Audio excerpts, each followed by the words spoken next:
Je suis très heureuse d'accueillir Pierre. Pierre, que je pense vous connaissez tous comme auteur, comme éditeur, comme traducteur, et qui nous a fait la joie de mettre tout son talent au service de la traduction de La Danse de l'eau. Alors juste avant de te céder la parole, Pierre, je voudrais dire quelques mots peut-être de Ta-Nehisi Coates pour le resituer. Je pense que son œuvre sera familière à beaucoup d'entre vous, puisque Coates est un très éminent penseur et essayiste afro-américain, au point que la romancière Toni Morrison disait à son sujet qu'il avait comblé le vide intellectuel qui avait été laissé par la mort de James Baldwin. Il est l'auteur de plusieurs essais, dont, pour n'en citer qu'un seul, Une colère noire, qui était, vous savez, cette lettre adressée à son fils, dans laquelle il interrogeait la violence et le racisme aux États-Unis, en racontant ce que c'était que de vivre dans un corps noir aux États-Unis aujourd'hui, dans une langue qui était déjà extraordinaire, très poétique. C'est un livre qui a été couronné par le National Book Award en 2015 et qui a été un véritable phénomène aux États-Unis, mais aussi en France et dans le monde entier. Donc son premier roman, vous l'imaginez, était extrêmement attendu. Et je pense qu'après avoir entendu Pierre vous en parler, vous aurez tous envie de le découvrir, mais aussi, je l'espère, de participer à une destinée qu'on espère tout aussi sensationnelle. Je te cède la parole, Pierre. Et tu me mets une pression énorme. Vous aurez envie de le lire parce que c'est vraiment un des auteurs, je pense, les plus intéressants en activité, comme on dit aujourd'hui sur la scène littéraire américaine. Comme tu l'as rappelé, Juliette, effectivement connu tout d'abord pour ses essais incendiaires, généreux, provoquants, violents, et qui s'inscrivent évidemment dans un contexte d'actualité que je ne vous rappelle pas, mais que vous connaissez tous, sur une nouvelle interrogation sur tout l'héritage des questions raciales aux États-Unis. Et ce roman, qui est, comme tu l'as dit, très attendu, je voudrais presque prendre le contre-pied de ce que tu as dit et dire le contraire. C'est un roman très inattendu. Parce que là, on pouvait attendre de la part de Ta-Nehisi Coates un roman qui serait une sorte de phase B romanesque de son œuvre d'essayiste, où il se serait inscrit dans il aurait choisi, par exemple, une trame, une intrigue, quelque chose de très contemporain, ancrer une histoire, voilà, dans l'actualité la plus brûlante et la plus tragique de ce que ont pu vivre les États-Unis ces dernières années sur ce front de la question raciale. Et Coates prend complètement le contre-pied, prend tout le monde à contre-pied et par surprise, et il va explorer un autre territoire qui est à la fois très original dans son propre parcours et qui en même temps s'inscrit dans une tradition, dans un héritage littéraire américain parmi les plus essentiels, celui justement de l'histoire de l'esclavage et de tout ce que la littérature américaine a pu faire, comment cette littérature s'est emparée chez des auteurs noirs américains, mais aussi chez des auteurs blancs sur cette question. Donc on a d'abord affaire à un roman historique. C'est un roman qui se situe, tu l'as dit, à la veille, on est juste à la veille de la guerre de sécession. Donc dans les années 1850-1860, on est en Virginie, dans une grande plantation de tabac, plantation esclavagiste évidemment, menée d'une main de fer comme il se doit par un dénommé Howell Walker, qui préside donc à la destinée de ce domaine qui est en train de péricliter, comme beaucoup de ces grands domaines esclavagistes à la veille de la guerre. La roue de l'histoire est en train de tourner, la guerre n'est pas loin, l'abolition de l'esclavage n'est pas loin, la mort de Lincoln n'est pas loin non plus, mais déjà ce mur a commencé à s'effriter. Ces grandes plantations qui ont fait toute la richesse et toute la gloire sanglante du sud esclavagiste, tout ça est en train de s'effondrer. La terre est devenue exsangue à force d'être exploitée, travaillée comme ça par ces maîtres esclavagistes. Et sur cette plantation, dans cette ambiance délétère, de déclin et de fin du monde annoncé, il y a un jeune garçon qui est le héros du roman, qui s'appelle Hiram Walker. Il a le même nom que le maître blanc de la plantation, et c'est pas un hasard parce que c'est son fils. Et c'est la particularité de ce personnage, de ce héros incroyablement attachant, comme vous verrez. Il a une dizaine d'années au début du roman. C'est le fils du maître et de l'esclave en quelque sorte, parce que sa mère était une esclave noire, employée sur cette plantation. Au tout début du roman, on apprend qu'elle a disparu. Elle a été, comme tant d'autres, vendue au sud dans une autre plantation, disparue, corps et âme. Et cet enfant se retrouve en quelque sorte orphelin, fils d'esclave disparu, fils de maître et donc entre deux mondes, comme ça, pris entre deux planètes inconciliables. Et c'est un garçon qui a d'autres qualités, et pas des moindres, il a même des dons. C'est un garçon qui va découvrir peu à peu qu'il est doué de certains pouvoirs magiques.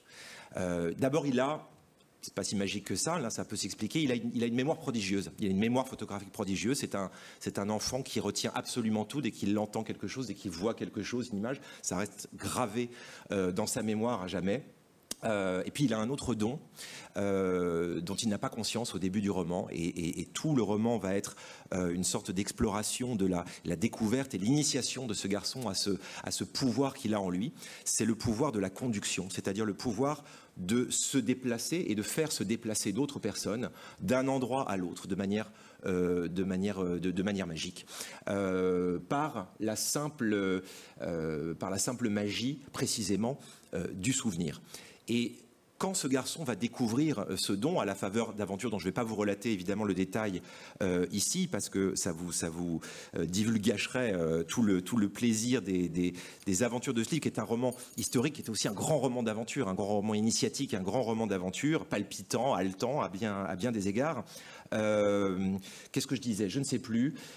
Oui, ce garçon va, grâce à ce don, passer en quelque sorte de l'autre côté de la barrière et découvrir un monde inconnu, un monde clandestin, celui du réseau, celui du fameux Underground Railroad dont vous avez probablement entendu parler, ne serait-ce qu'à cause du célèbre roman il y a 2 ou 3 ans de Colson Whitehead, lui aussi porté au nu et à raison par la critique. Et le livre de Coates s'inscrit à la fois dans cette tradition dont le dernier exemple a été Whitehead, mais il en fait quelque chose d'autre. Et ça, c'est très intéressant, parce que là où Whitehead, par exemple, traitait ce sujet du réseau clandestin, donc comment la communauté des esclaves noirs s'est organisée pour fuir, échapper à l'esclavage, justement pendant et juste avant la guerre de sécession, Whitehead en faisait quelque chose de très littéral, c'est-à-dire qu'il avait créé un véritable réseau clandestin avec des trains souterrains, des gares souterraines. Et Coates fait un peu le contraire. Il va crânement du côté du pur romanesque, du côté de la pure invention. Il va même, on pourrait même aller jusqu'à dire qu'il va dans flirter avec une forme de réalisme magique.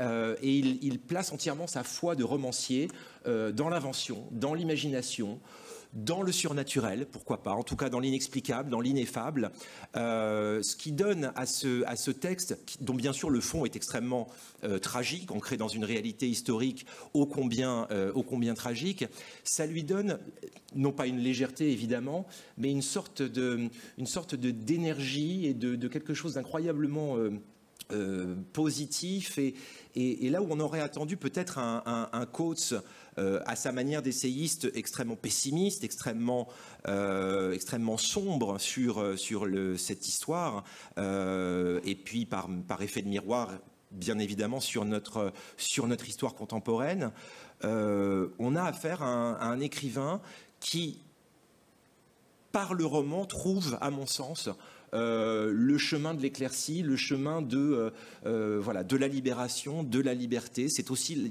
une histoire de comment on prend en main sa propre destinée, comment on échappe à sa condition, comment on échappe à sa naissance et à son milieu. Tout ça donc mêlé avec une intrigue formidablement documentée, parce qu'évidemment Coates connaît sur le bout du doigt son histoire de l'esclavage aux États-Unis. Et ça vous donne un roman assez hybride, très étonnant, encore une fois assez inattendu, et assez jubilatoire, comme il est d'usage de dire, avec cette histoire qui mêle les aventures, le récit initiatique, la magie, le réalisme magique, la jubilation de la langue, et puis en toile de fond, mais de manière humble, de manière modeste, de manière effacée, une ode véritable au pouvoir du roman pour s'échapper de sa condition. Et qui nous donne, en effet de miroir, c'est un livre qui, malgré son ancrage historique très fort et passionnant, aura évidemment, je pense, des résonances très très fortes avec le monde d'aujourd'hui, pas seulement parce qu'il vient mettre le doigt sur quelque chose qui travaille encore et toujours les États-Unis d'aujourd'hui. Mais de manière plus générale, c'est de notre héritage à nous aussi qu'il nous parle à travers cette histoire. Donc c'est vraiment un livre passionnant à maints égards sur le fond, et sur la forme, vous verrez, c'est tout simplement inlâchable, parce que c'est un grand roman d'aventure, tout simplement, et c'est un roman d'une immense générosité. Et voilà, je ne peux qu'espérer qu'avec ce roman, Ta-Nehisi Coates sera reconnu comme un romancier au moins aussi prodigieux qu'il est déjà reconnu comme essayiste. Bon, écoute, je crois qu'on ne pouvait pas mieux parler de ce roman et nous donner envie de découvrir l'Odyssée d'Hiram Walker. Est-ce que tu nous lirais quelques pages de ta traduction? Oui. Qui est absolument superbe, tu ne le diras pas, mais non, je tiens à souligner, de La danse de l'eau, pour nous faire découvrir ce texte. Avec plaisir. Toute ma vie, j'avais voulu m'enfuir. Je n'avais rien d'exceptionnel à cet égard. Tous les asservis désiraient la même chose. À ceci près que moi, qui étais différent d'eux, différent de tout, à Lochless, j'en avais les moyens. J'avais été un enfant étrange. J'avais su parler avant de savoir marcher, même si je ne parlais pas beaucoup, car pour l'essentiel, j'observais et je retenais. J'entendais les autres parler, mais en vérité, je les voyais plus que je ne les entendais. Leurs mots s'incarnant pour moi en une série d'images, d'enchaînements de couleurs, de lignes, de textures et de silhouettes que j'étais capable de garder en mémoire. Et j'avais le don de pouvoir, à tout moment, convoquer ces images et les reconstituer sous la forme des mots exacts dont elles avaient émané. À 5 ans, j'étais capable, après l'avoir entendu une seule fois, d'entonner à tue-tête un chant de travail, ses appels et ses réponses, et d'y ajouter mes improvisations, à la grande joie de mes aînés qui me regardaient bouche bée. Je donnais à chaque bête en particulier un nom précis, selon l'endroit où j'avais vu l'animal en question, l'heure de la journée et l'activité à laquelle il se livrait à ce moment-là.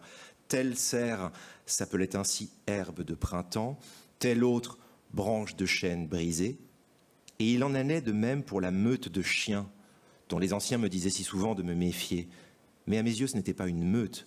Chacun d'eux était un individu bien distinct et unique, même si je ne devais jamais le revoir. Aussi unique qu'une femme ou un homme que je n'aurais croisé qu'une seule fois, car de cela aussi, je me souvenais parfaitement. Et il était inutile de me raconter 2 fois la même histoire.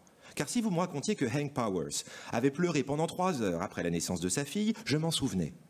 Et si vous me racontiez que Lucille Sims avait confectionné une robe neuve à partir des habits de travail de sa mère pour Noël, je m'en souvenais. Et si vous évoquiez la fois où Johnny Blackwell avait tiré sa lame contre son propre frère, je m'en souvenais. Et si vous me parliez de tous les ancêtres de Horace Collins et de l'endroit exact où ils étaient nés dans le comté d'Elm, je m'en souvenais. Et si Jane Jackson égrenait les noms de toutes les générations qui l'avaient précédée, ceux de sa mère, de la mère de sa mère et de toutes les mères avant elle, en une litanie s'étirant jusqu'au bord de l'Atlantique, je m'en souvenais. Il était donc tout naturel que je me rappelle, même après que le pont se fût écroulé, alors que je sombrais dans la gueule grande ouverte de la Goose et que je faisais face à mon funeste destin, que ce n'était pas là mon premier pèlerinage au seuil de la porte bleue. Merci Pierre. Merci à vous. Merci et bonne lecture. Ouais, on vous invite évidemment fortement à découvrir ce roman éblouissant. Je voudrais simplement ajouter que Ta-Nehisi Coates viendra à l'occasion d'une tournée en France à la mi-septembre et une tournée qui prolongera ensuite au Sénégal, en Côte d'Ivoire et dans les Antilles, et donc il viendra à la rencontre de ses lecteurs. On en est très heureux. Je te remercie 1000 fois. C'est moi. À bientôt. À bientôt.